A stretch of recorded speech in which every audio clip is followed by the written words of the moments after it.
हरि भाई घर गाई गुटे रखी गाई ना हूँ बौला।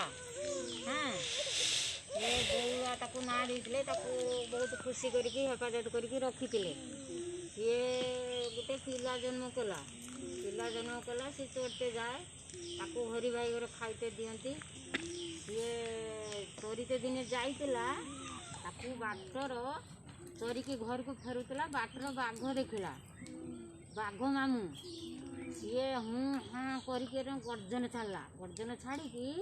कहला मु ते आज खाइबी 3 दिन है उपास रही मुझे आज खाइबी बाट छाड़बी सेठू बौला गाई कहला बाघ मामू मत छाड़ी दियो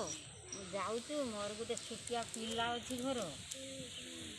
पिला को मुझे क्षीर खाइके देगी पुणी फेरी आसमी आसने मत तुम खाइब है। बाघ मामू कहला ना घर को तो जाऊ तू आउ फेरबू ना तू आउ बाहुड़बी तो छुआ पत्र रही ये कहला ना ना बाघ मामू मु दिबार सत्य कर कहूँ आसमी फेरिक आसमी कहला हौ ताने जा बहुत रिक्वेस्ट कला कांदिला बौला गाई ताको छाड़देला छाड़ी देकी आसला बाघ से बसिकी आंगुड़ को पटपट करता आसिकी घर ता कुनी बाछी आसला हुमाड़ी आसला खाइला क्षीर खाई ता माँ ताको चाटिला गेल कला कहला बाबू रे मु जाऊँ घर रही तोर गिरिया बांधीदेव जक तल को कुटिदेबू मुझे आउ मत तू पाइबुनि मत बाघ मामू खाइब कही से 3 दिन है उपास रही मत से खाइब मु गले मु आउ फेरबी जिमी आउ फेरबी कही गेल कला गेल करके छुआ बुगू थाए गांडर गुड़ू थाए केते बहरिकी ये ठार पशु जाति सी गला जाकि बाघ मामू कतर पहुँचला तो बाघ मामू कहला बोला तू आसीचु ना बौला फेरिकी ना हाँ आसीची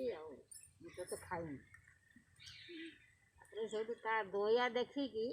बाघ मामू छाड़देला कहला जा तू सत्य कर तू धर्म को साक्षी रखिकी तू जा खाइबिनी ते जा तू छुआ को फेरी जा से आउ खाइला ना छाड़देला से घर को गला बुझल तेणुक सत्य कथा सब बेले कह सद बुद्धि सद ज्ञान हो सब बेले सत्य कथा कह बुझल बौला गाई गुटे से पशु गुटे सत्य कर बाघ परा जंतु से छाड़देला तेणुक सब सत्य कह सतर जय मिछ कथा कई बेले कहबनी।